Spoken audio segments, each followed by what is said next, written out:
أعوذ بالله من الشيطان الرجيم بسم الله الرحمن الرحيم الحمد لله رب العالمين والصلاة والسلام على أشرف الأنبياء والمرسلين وعلى آله وصحبه أجمعين. Kami daripada kumpulan 2 di bawah subjek Fiqh Al-Mu'amalat SYI 4023M. Pada hari ini, kumpulan kami akan membentangkan tajuk kontrak ijarah dan aplikasi dalam pembiayaan kenderaan.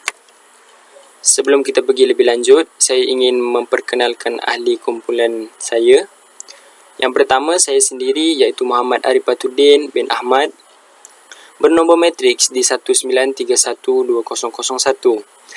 Yang kedua, Muhammad Nakyuddin bin Mat Naim, bernombor matriks di 19312028. Yang ketiga, Muhammad Aiman bin Muhammad Azhar, nombor matriks di 19312073. Dan yang terakhir, Muhammad Farhan Hakimi bin Ahmad Fuad, bernombor matriks di 19311982. Definisi ijarah dari sudut bahasa ialah ijarah merujuk kepada bayaran yang diberikan kepada orang yang melakukan sesuatu kerja sebagai ganjaran kepada apa yang dilakukannya. Jelas kat sini bahawa maksud ijarah tu ialah upah. Upah yang diberikan kepada seseorang kerana orang itu membuat sesuatu kerja. Dari segi istilah pula, menurut Mughni Al-Muhtaj, ijarah ialah kontrak untuk mendapatkan khidmat manfaat tertentu yang boleh dibayar dan dihalalkan dengan barangan tertentu. Maksud kontrak untuk mendapatkan khidmat manfaat itu ialah memindahkan hak milik khidmat manfaat tersebut. Sesetengah pengertian mengerti sebagai pemindahan hak milik suatu khidmat manfaat dan dibayar dengan suatu barangan. Dalil keharusan ijarah daripada Al-Quran Surah At-Talaq ayat yang ke-6, Allah Subhanahu wa taala berfirman, A'udzu billahi minasyaitonir rajim. Fa in arda'na lakum fa'atuhunna ujurahun. Maksudnya, jika mereka menyusukan anak untuk kamu, maka berikanlah kepada mereka upahnya. Ayat ini menjelaskan bahawa Allah Subhanahu wa taala memerintahkan para bapa supaya memberikan ganjaran sebagai upah kepada penyusuan anak mereka. Upah yang diberikan mestilah menjalani suatu kontrak yang tertentu. Jadi, jikalau tidak ada kontrak tersebut, maka perbuatan menyusukan anak itu dianggap sukarela dan perbuatan sukarela tidak berhak untuk mendapatkan apa-apa bayaran. Jadi, ayat ini menjadi dalil bahawa kontrak ini bertepatan dengan syarak. Dalil keharusan daripada sunnah pula ialah hadis yang diriwayatkan oleh Al-Bukhari. Aisyah radhiyallahu anha berkata yang bermaksud, Nabi Muhammad SAW dan Abu Bakar mengupah seorang lelaki Bani Adail daripada Bani Abdu bin Adi, seorang penunjuk jalan yang mahir dan masih menganut agama kafir Quraisy. Nabi Muhammad SAW dan Abu Bakar mempercayainya dan menyerahkan 2 ekor unta tunggangan mereka kepadanya. Mereka berjanji untuk bertemu dengannya di Gua Thur selepas 3 hari. Pada pagi hari ketiga, lelaki itu datang bersama unta tunggangan mereka dan mereka pun berangkat. Okey, rukun ijarah. Rukun ijarah, kontrak sewa mempunyai 4 rukun. Okey. Iaitu dua-dua pihak yang berkontrak, sirah perkhidmatan yakni manfaat yang diberikan dan bayaran sewa upah. Kita teruskan dengan rukun yang pertama. Rukun yang pertamanya, dua belah pihak yang berkontrak iaitu pemilik perkhidmatan dan juga penyewa. Syarat bagi kedua-dua pihak yang berkontrak ni ialah keduanya mestilah layak untuk mengikat kontrak. Kedua-dua pihak mestilah baligh dan berakal. Dan dia tidak gila dan juga cukup umur lah, barulah dia boleh mengikat kontrak. ada tambah kat sini, kedua pihak juga mestilah bukan orang yang membabitkan harta. Seterusnya rukun yang kedua. Rukun yang keduanya pula ialah sirah kontrak, iaitu penawaran dan persetujuan. Penawaran ijab ialah apa jua lafaz yang dikemukakan oleh pemilik perkhidmatan. Lafaz penawaran hendaklah menunjuk perkhidmatan adalah miliknya atau ditukarkan kepada sesuatu gantian dan dapat difahami dengan jelas sama ada secara langsung ataupun tidak. Sebagai contohnya, lafaz secara langsung ni, dia kata saya sewakan barangan ini. Contoh untuk yang tidak langsung pula, tinggallah rumah saya selama setahun dengan bayaran sekian. Okey, macam tu. Lepas tu kalau pasal persetujuan ni pula, kabul. Apa jua lafaz yang yang keluar daripada mulut penyewa yang menunjukkan persetujuan untuk memiliki manfaat dan ia difahami dengan jelas. Apa-apa yang dia cakap sekalipun. Sebagai contoh persetujuan tu, saya setuju, dia cakap macam tu. So mana kata proses dia orang ni kira sah lah kat situ.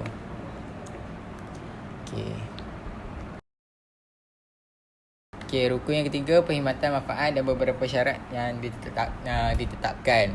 Perkhidmatan yang pertamanya, perkhidmatan mestilah mempunyai nilai. Okey, kat sini perkhidmatan yang dia kata tu tersebut kenalah diterima dan diperlukan menurut syarat dan uruf ni amalan kebiasaan orang ramai. Sebagai contoh dia, sewa rumah untuk didiaminya. Jika khidmat tersebut tidak bernilai menurut syarak, bayaran tersebut dianggap macam sia-sia dan membazir. Contoh lain pula, macam sewa peralatan yang melalaikan pun tidak sah sebab penggunaannya diharamkan. Selain itu pula, contoh lain, menyewa anjing untuk memburu ataupun mengawal pun tak sah sebab binatang tersebut tidak bernilai menurut syarak.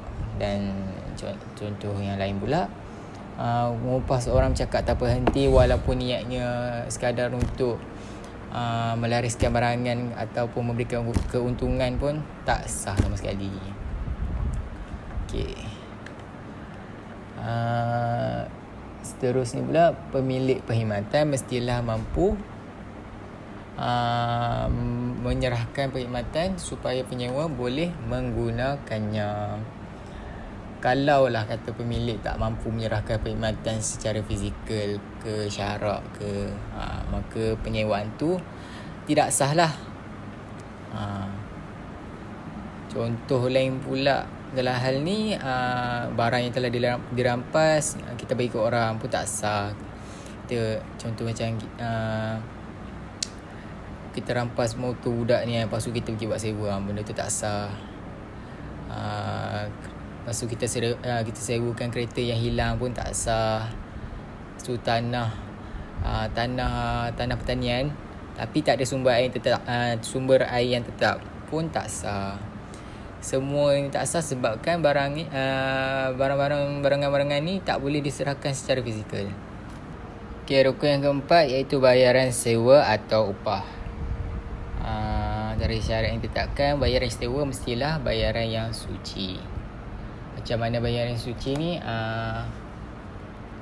Jadi tak sah lah kalau kata bayar pakai bayar sewa ni, sewa atau upah ni dengan bayaran yang berupa anjing ataupun khinzir ataupun kulit yang belum disamak ataupun arak, barangan-barangan yang najis lah. Okay. Bukan kata barangan najis je, barangan yang terkena najis pun tak boleh. Ya, tak boleh juga. Jadi tak sah juga. Yang tak boleh dibersihkan, jadi tidak sah juga. Okay, yang kedua, bayaran sewa yang boleh dimanfaatkan.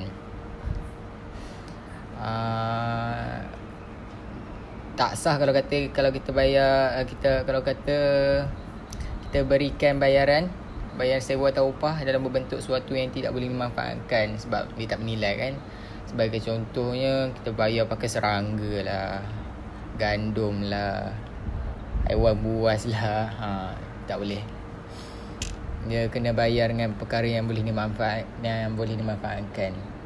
Yang ketiga pula, mampu diserahkan. Sebagai contohnya, burung yang masih di udara ikan yang masih di dalam sungai ataupun barang yang sudah dirampas. Tapi kita tak boleh bagi barang macam tu kan. So barang yang kita kena, yang bayaran tu kita yang boleh kita bagi sendirilah dengan tangan kita sendiri, barulah. Alright, kita teruskan dengan syarat ijarah. Syarat ijarah ni dia ada dua. Yang pertamanya sewa barangan dan juga sewa jaminan. Sewa barangan ni sewa yang membabitkan perkhidmatan yang diperoleh daripada barang yang tertentu lah. Sebagai contohnya, pemilik kata, saya sewakan rumah ini kepada anda. Saya sewakan rumah ini kepada anda, maka rumah bolehlah kita nak sewakan sebab dia antara barang yang boleh disewakan, yang boleh itulah yang boleh digunakan untuk disewa lah. Lepas tu ada seorang menyewa orang tertentu. Contoh lain pula, seorang ni dia mengupah orang tertentu untuk membuat satu kerja. Sebagai contoh, dia nak jahit baju ke, ni upah orang. Sewa jaminan pula, sewa yang membabitkan perkhidmatan yang diperoleh melalui jaminan pemilik. Sebagai contoh dia, penyewa menyewa seseorang ataupun mengupah seseorang untuk menghantarkannya ke sesuatu tempat menggunakan sebuah kereta yang dinyatakan sifat-sifatnya berdasarkan jaminan pemiliknya. Sewa ini menunjukkan kepada perkhidmatan yang dinyatakan, ciri-cirinya melalui jaminan pemilik, bukan perkhidmatan yang diperoleh daripada barangan yang tertentu.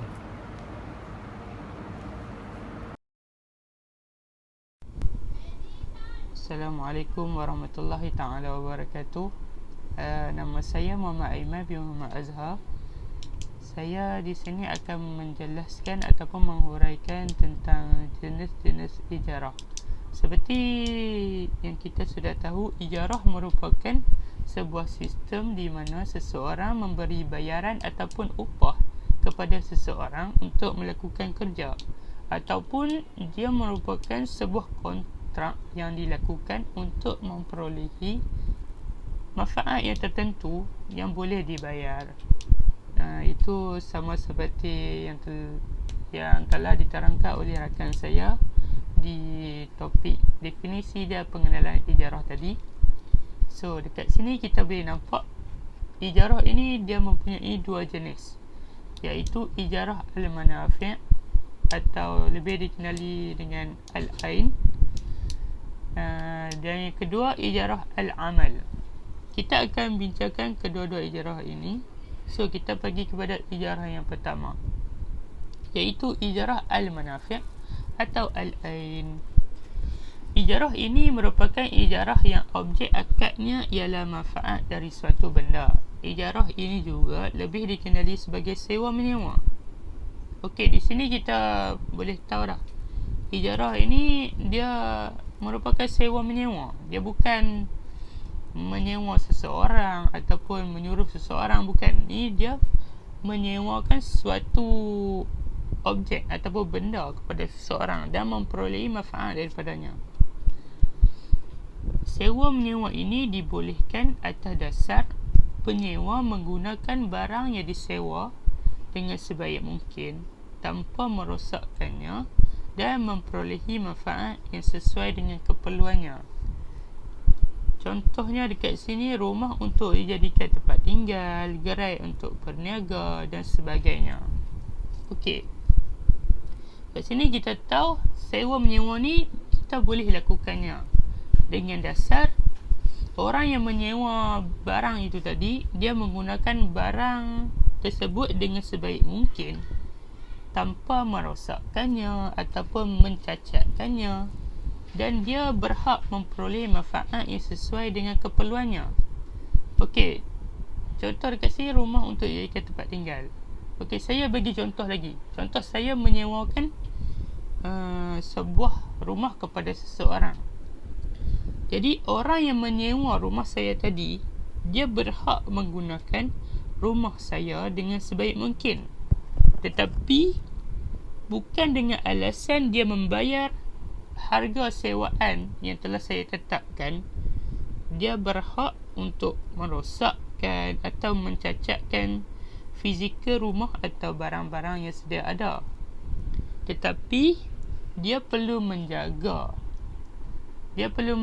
dengan sebaik mungkin dan memulangkan rumah saya tadi dalam keadaan seperti sebelum dia menggunakannya. Dia tidak berhak, walaupun dia membayar bayaran sewa tadi, dia tidak berhak untuk menggunakan barang-barang dalam rumah saya tadi sampai rosak. Dia cuma boleh menggunakannya. Di samping itu, dia juga perlu menjaga dia dengan sebaik mungkin tanpa mencacatkan sesuatu yang sedia ada. Okey, itu penerangan untuk ijarah al-manafi'. Kita masuk kepada ijarah al-amal. Ijarah ini ialah mempekerjakan seseorang dengan upah atau bayaran. Okey, ini baru kita masuk kepada kita memperoleh manfaat daripada seseorang. Yang tadi ijarah al-manafi', tadi kita memperoleh manfaat daripada suatu benda ataupun objek. Tapi ini ijarah al-amal, kita mempekerjakan seseorang dengan upah atau bayaran. So, kita memperolehi manfaat daripada seseorang. Ijarah ini juga dikenali dengan upah mengupah. Yang tadi sewa menyewa, yang bawah ini upah mengupah. Perbuatan yang selaras dengan sistem ini ialah seperti membangunkan rumah, menjahit baju, menggilat kasut dan sebagainya. Banyak sekarang ini kita boleh tengok ijarah al-amal, iaitu kita memperoleh manfaat daripada kita mengupah seseorang untuk melakukan sesuatu kerja. Contoh saya bagi buruh-buruh kerajaan. Semua yang melakukan menaikkan bangunan, pecahkan langit, membuat mall, membuat sekolah apa semua, itu semua mereka memperolehi bayaran ataupun upah. Jadi itu merupakan suatu perbuatan, contoh perbuatan pada ijarah al-amal lah. Contoh lagi di sini menjahit baju. Kita pergi ke sebuah kedai baju, kita pergi ke kaunter tu, kita sebut kat dia, "Kak, saya nak suruh Kak jahit baju kat saya, tak? Boleh tak?" Jadi orang yang kita suruh ataupun kita perintahkan dia untuk melakukan pekerjaan yang kita suruh tadi, dia tidak sewenang-wenangnya ataupun senang-senangnya dia akan melakukan kerja tersebut. Tetapi jika kita memberi dia bayaran ataupun upah, pekerjaan itu akan dilakukan dengan baik ataupun dengan cepat lah, sebab kita memberikan dia bayaran ataupun upah.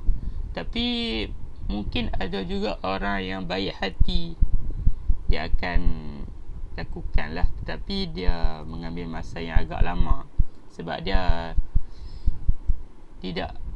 jika kita memberi bayaran ataupun upah ni, dia akan lebih bersemangat sebab dia memperoleh manfaat. Tapi jika kita meminta secara percuma begitu, dia tidak memperoleh manfaat apa-apa, tetapi kita yang memperoleh manfaat. Okey, itulah ijarah al-amal, yang mana dia mempekerjakan seseorang. Yang tadi ijarah al-manafi' tadi, dia menyewakan sesuatu benda. Okey, kita ke slide yang seterusnya. Ini masih dalam ijarah al-amal lagi, yang mana kita telah terang tadi.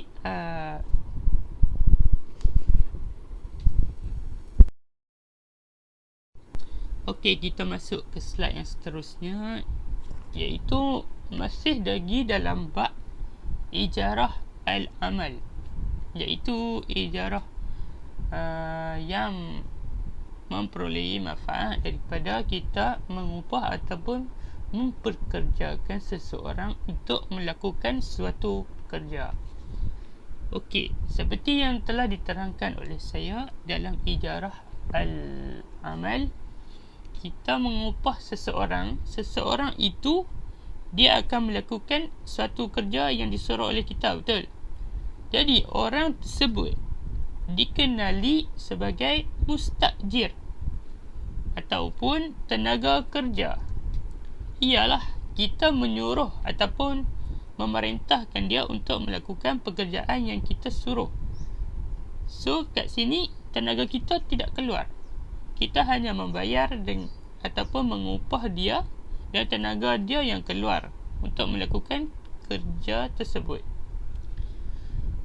Jadi mustajir ini dia terbahagi kepada dua, iaitu mustajir khas atau tenaga kerja khusus, dan mustajir mushtarak atau tenaga kerja umum. Okey, kita tengok mustajir khas atau tenaga kerja khusus dahulu. Mustajir khas atau tenaga kerja khusus ini ialah ijarah yang dilakukan oleh pekerja yang bekerja untuk seseorang dalam masa tertentu, dan pekerja tersebut tidak boleh bekerja untuk orang lain pada masa itu. Contohnya orang gaji atau pembantu rumah. Okey, kat sini mustajir tersebut dia mempunyai kerja yang khusus. Dia tidak boleh bekerja untuk orang lain selain orang yang menyewa dia ataupun orang yang mengupah dia. Contoh dia kat sini orang gaji lah. Contohlah kita ada rumah besar, rumah banglo. So kita banyak duit, kita memerlukan orang gaji lah untuk melakukan kerja rumah, kerja kebun, menjaga anak, pelbagai kan. Jadi semua pekerjaan itu merupakan kerja yang kita akan suruh untuk mustajir tadi lakukan. So kita bukan kita suruh saja, kita perlu memberi upah ataupun bayaran juga.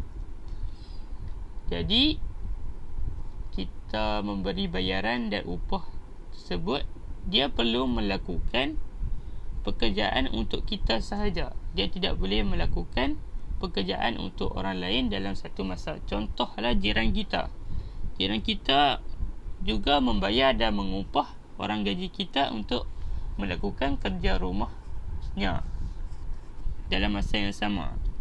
Jadi dekat sini tidak dibenarkan, sebab orang gaji dia merupakan contoh pekerjaan bagi mustajir khas, iaitu tenaga kerja khusus. Dia tidak boleh melakukan dua pekerjaan dalam satu masa. Dia perlu menturuti perintah orang yang menyewanya dalam masa tersebut. Okey, kita masuk kepada mustajir mushtarak ataupun tenaga kerja umum, iaitu pekerja yang bekerja untuk orang ramai. Okey, kat sini dia berbalik. Dia kira dia berbeza dengan mustajir khas tadi. Mustajir khas tadi dia bekerja untuk seorang sahaja dalam suatu masa. Tapi mustajir mushtarak ini atau tenaga kerja umum ini, dia bekerja untuk orang ramai dan tiada masa yang terhad. Mustajir ini boleh melakukan kerja pada setiap orang tanpa larangan daripada orang yang menyewanya. Contohnya kat sini orang yang menjahit baju, orang yang membaiki kasut. Okey, tadi dekat mustajir khas tadi, orang yang menyewanya itu dia ada hak untuk melarang ataupun untuk memberhentikan mustajir tadi jika dia melakukan kerja ke atas orang lain selain orang yang menyewanya.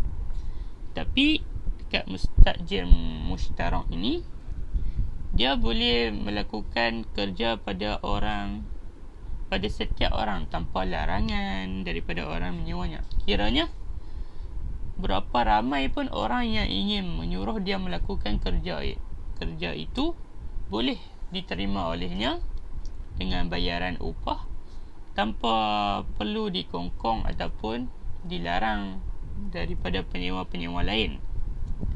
Dia boleh melakukan kerja tersebut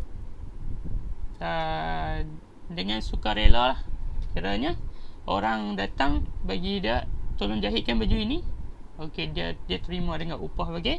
Lepas tu orang lain pula datang, boleh tolong jahitkan baju ni? Boleh. Dia pun ambil dan sekali dengan upah lah. Kiranya banyak orang datang kat dia, dia menerima pekerjaan itu daripada ramai orang, bukan daripada seseorang sahaja.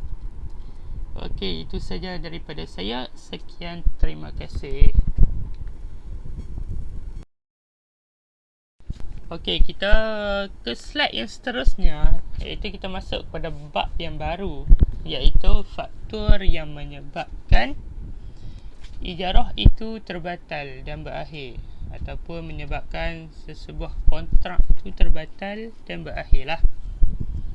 Okey, jadi dekat seperti ini, seperti yang kita tahu, kontrak ataupun ijarah itu dia dibuat oleh dua pihak yang bersetuju, ataupun dua pihak yang ingin melakukan kontrak lah. Jadi selepas mereka membuat sesebuah kontrak tu, mereka itu tidak boleh membatalkan kontrak yang telah dipersetujui sewenang-wenangnya ataupun bila-bila masa. Tapi kontrak itu dia boleh terbatal dengan sebab-sebab tertentu, iaitu di sini saya kemukakan 3 sebab yang boleh menyebabkan sesebuah kontrak ijarah itu terbatal ataupun berakhir. Jadi pembatalan ijarah juga dikenali dengan fasah. Fasah itu inilah similar dengan pembatalan ijarah tu. Jadi fasah akan berlaku dengan sebab-sebab berikut. Okey, kita pergi kepada sebab yang pertama, iaitu menurut pendapat ulama Hanafi, suatu ijarah itu akan terbatal jika salah satu pihak yang melakukan akad meninggal dunia. Mesti kita terfikir kan, contoh kalau ada suatu perjanjian ataupun suatu kontrak, tapi satu daripada pihak kontrak itu dia meninggal dunia, mesti kita akan rasa mesti batal punya apa dia perjanjian ni, siapa yang nak teruskan apa kan.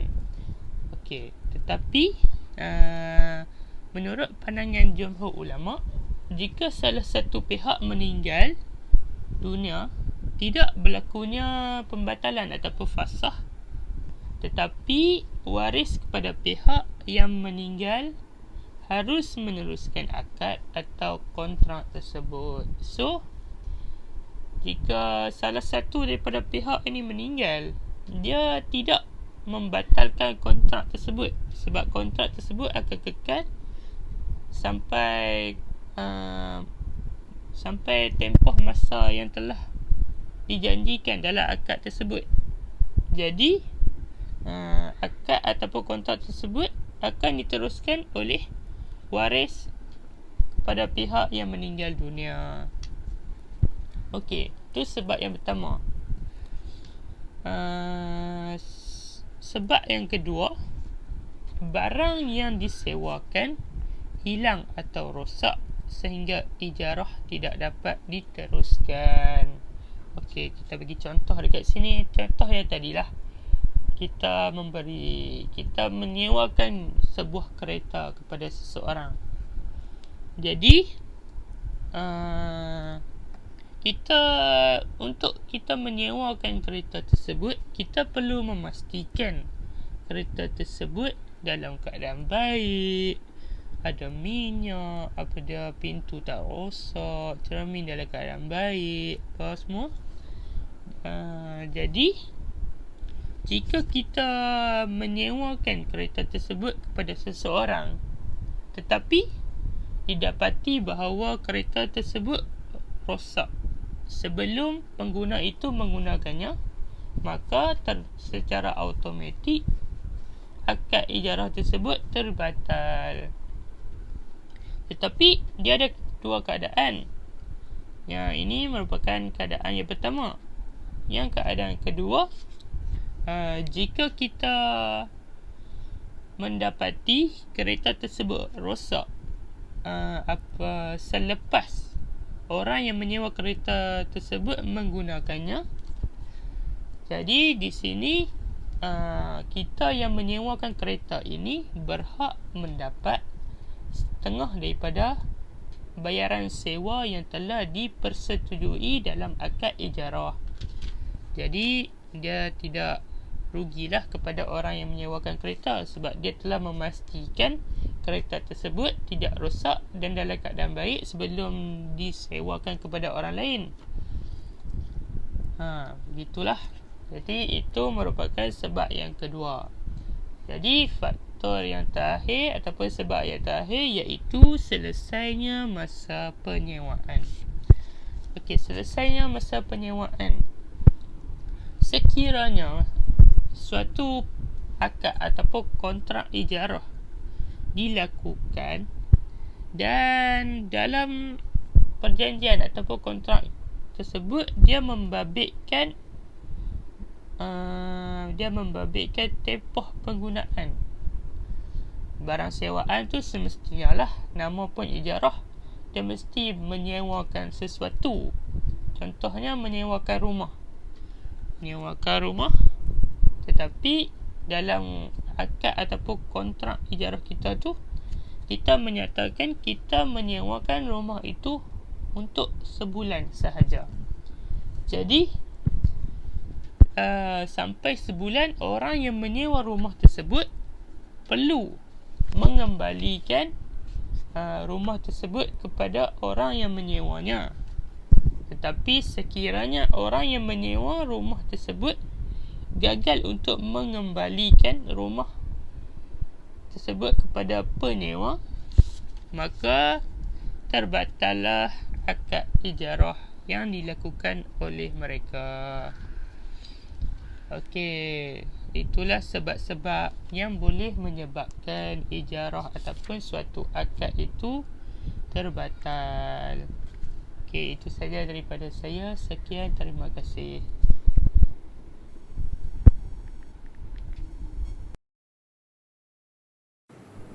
Okey, seterusnya aplikasi al-ijarah thumma al-bay dalam pembiayaan kenderaan. Okey, al-ijarah thumma al-bay. Terdapat dua kontrak yang terlibat dalam konsep ini. Kontrak pertama, kontrak sewa pajakan, dan kontrak kedua, kontrak jualan. Kontrak tersebut dilaksanakan secara berturutan, iaitu kontrak pertama dahulu dan kemudian kontrak kedua. Okey, kat sini dia nak menerangkan tentang aplikasi al-ijarah ni dalam kita nak membiayai kenderaan. Dia ada dua kontrak, iaitu kontrak sewa pajakan dan kontrak jualan. Okey, kita pergi ke next point, iaitu penyewa pelanggan. Penyewa itu ialah pelanggan lah. Penyewa barangan daripada pemilik bank pada kadar sewa yang dipersetujui bagi tempoh yang ditetapkan. Okey, penyewa ni dia mestilah menyewa barangan daripada bank ataupun pemilik bank tersebut dalam tempoh yang telah ditetapkan. Okey, kita pergi ke dalam tempoh penyewaan pula. Dalam tempoh penyewaan ni, penyewa mestilah menandatangani kontrak sewa bagi barangan tersebut daripada pemilik pada harga yang dipersetujui. Okey, dalam tempoh penyewaan ni, penyewa mestilah menandatangani ataupun sign kontrak sewa tu untuk untuk kita confirm apabila kita nak menyewa barang tersebut, untuk kita nak kata kita setuju untuk menyewa barangan tersebut. Okey, next, dalam tempoh perjanjian, bank adalah pemilik kenderaan tersebut.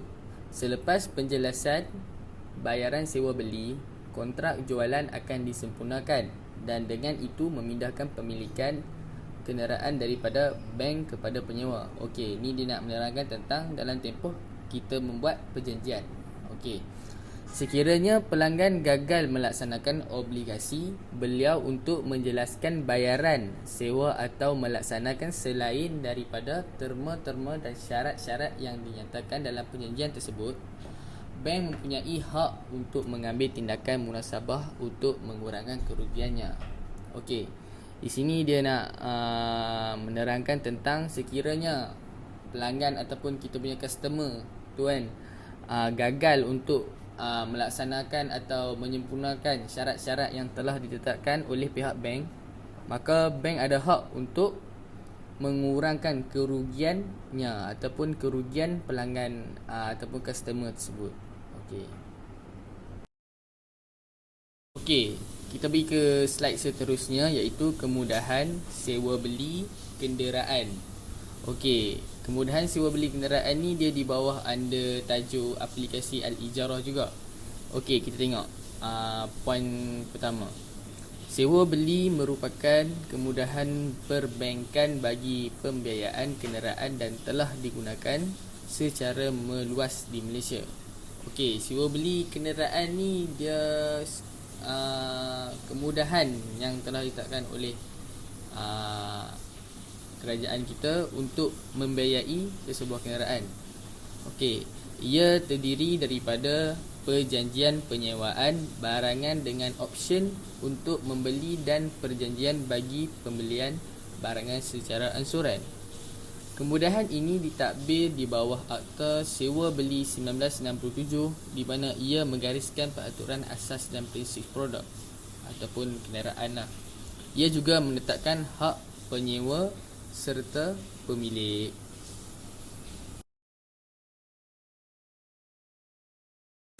Okey, dalam kemudahan sewa beli kenderaan juga ada peraturan juga, iaitu antara peraturan yang diperlukan adalah: pertama, margin pembiayaan tidak boleh melebihi 90% daripada harga belian.